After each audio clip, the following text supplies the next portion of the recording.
மயிலாடுதுறையில் பக்தி பாடல் இசை கேட்டு சாமி வந்தது போல் நடு ரோடில் ஆடி மது போதையில் அட்ராசிட்டியில் ஈடுபட்ட இளைஞர் அரசு பேருந்தை எட்டி உதைத்தபோது எலும்பு முறிவு ஏற்பட்டதால் அரசு மருத்துவமனையில் அனுமதி. மயிலாடுதுறை பேருந்து நிலையம் அருகில் கலைஞர் நகர் என்ற இடத்தில் கோவில் திருவிழாவிற்காக மைக் செட் கட்டப்பட்டுள்ளது.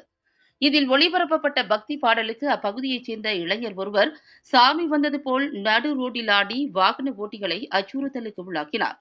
சுமார் 15 நிமிடங்களுக்கு மேலாக அவர் சாலையில் நின்றவாறு கடந்து சென்ற வாகனங்களை நிறுத்தி வாகனங்களை கையால் தாக்கியும் காரின் மீது காலை தூக்கி வைத்தும் அட்ராசிட்டியில் ஈடுபட்டார்.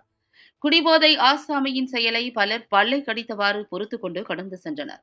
இறுதியாக அந்த வழியாக வந்த அரசு பேருந்தை வழிமறித்த இளைஞர் சுமார் 5 நிமிடங்கள் அந்த பேருந்தை கடந்து செல்ல முடியாதவாறு தடுத்து நிறுத்தியதுடன் பேருந்தின் கண்ணாடியை கையால் தாக்கியும் பேருந்தை எட்டி உதைத்தும் அடாவடியில் ஈடுபட்டார்.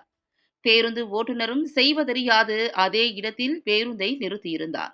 போதை தலைக்கேறிய இளைஞர் பேருந்தை எட்டி உதைத்ததில் அவர் காலில் எலும்பு முறிவு ஏற்பட்டு அவர் சாலையிலேயே நிலை தடுமாறி விழுந்து துடிதுடித்தார்.